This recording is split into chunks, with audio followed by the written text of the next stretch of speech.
বলে দেন যে কোনো কাজে বাধা দেবে না। কোনো কাজে যদি বাধা দেয় তাহলে ইমিডিয়েটলি আমি তাকে রিমুভ করবো সেখান থেকে। বেগম জিয়াকে যখন হাজতে পাঠানো হয় চিটাগংয়ে, সে সব লোকজনদেরকে বলে দিছে একটা লোক যেন রাস্তায় না নামে।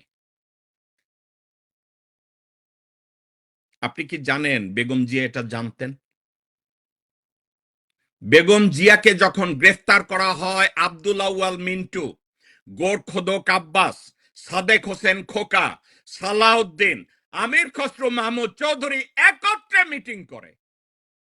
মিটিং কোথায় করে আপনারা কি জানেন? ও, আমানুল্লাহ আমান ছিল ওই মিটিং এ। আব্দুল আউয়াল মিন্টু এবং তার ছেলে তাবিত আউয়াল ওখানে ছিল, সালাউদ্দিন ওখানে ছিল।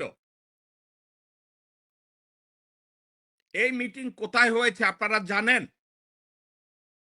গণভবনে। খালেদা জিয়াকে হাজতে পাঠানোর আগের দিন গণভবনে হাসিনার সভাপতিত্বে মিটিং হলো। ওখানে ড্রিঙ্ক করানো হলো, ওখানে টাকার মোড়া দেওয়া হলো এক একজনকে।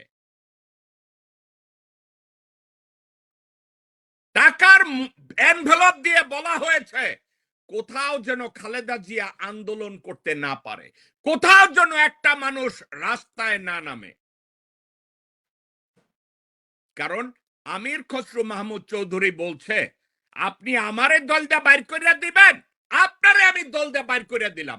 বেগম জিয়াকে বলছে আপনারে আমি দল দিয়ে বাইর করে দিলাম, আপনি হাজতে বসে থাকেন।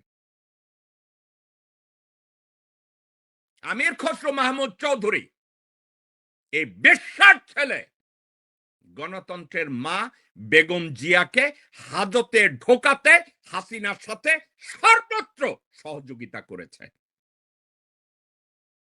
এর সাথে ছিল গোরখোদক আব্বাস, আব্দুল আউয়াল মিন্টু, আমানুল্লাহ আমান, সালাউদ্দিন। এরা সবাই, সালাউদ্দিন ওখানে বসে বসে তসবির টিপছে। কেন জানেন? জিয়া অরফানেজ ট্রাস্টের পয়সা তো এই কুত্তার বাচ্চা সরাইছে।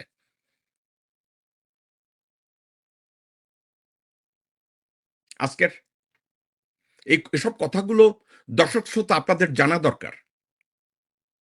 বিএনপির লোকজন আপনাদের এসব কথাবার্তা জানা দরকার।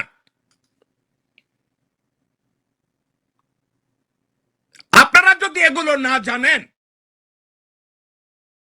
দেশের স্বার্থে কি করে